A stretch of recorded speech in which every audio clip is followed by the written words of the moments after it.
welcome back. So today I'm going to show you a recipe that I came up with on my own, but I love the taste of it so much that I just had to share it with you guys. For this recipe we will be using some broccoli. Now I had about 2 medium heads of broccoli, or you could get one very large one. I've combined the flavor of the broccoli with some cranberries, dry cranberries, and some reduced balsamic vinegar, and I thought the combination, just all three of them, was absolutely amazing. This would go great as a side for any roast chicken or your steaks or anything of the sort. I think a lovely addition to a Christmas meal as well, if that's something that you would like to have on your table. So let's get started.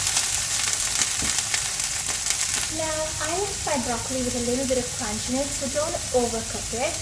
You want it to still be showing bits of green in it, and that's how you know it's still going to have that bite in it.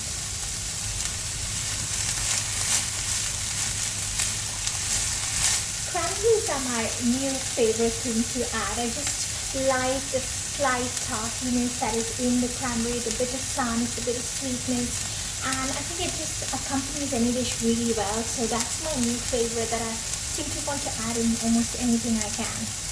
The next thing I'm going to do is add in some salt, roughly around half a teaspoon, depending on your requirements.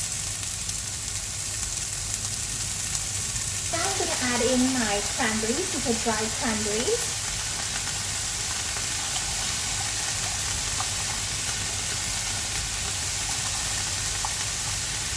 So roughly around 2 tablespoons. You could add more if you like.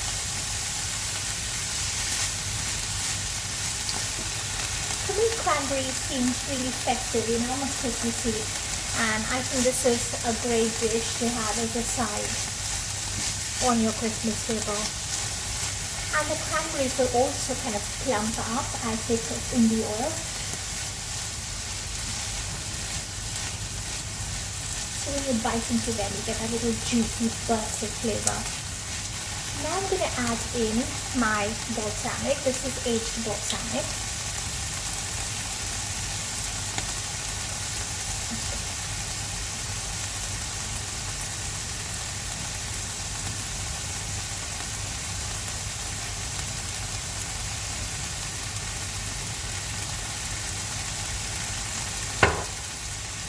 So I've added in about a tablespoon.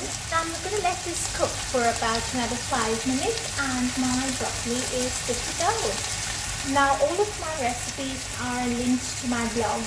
So if you look down in the description in the YouTube channel, you will see a link to the blog post, and over there you can find out more details about the recipe.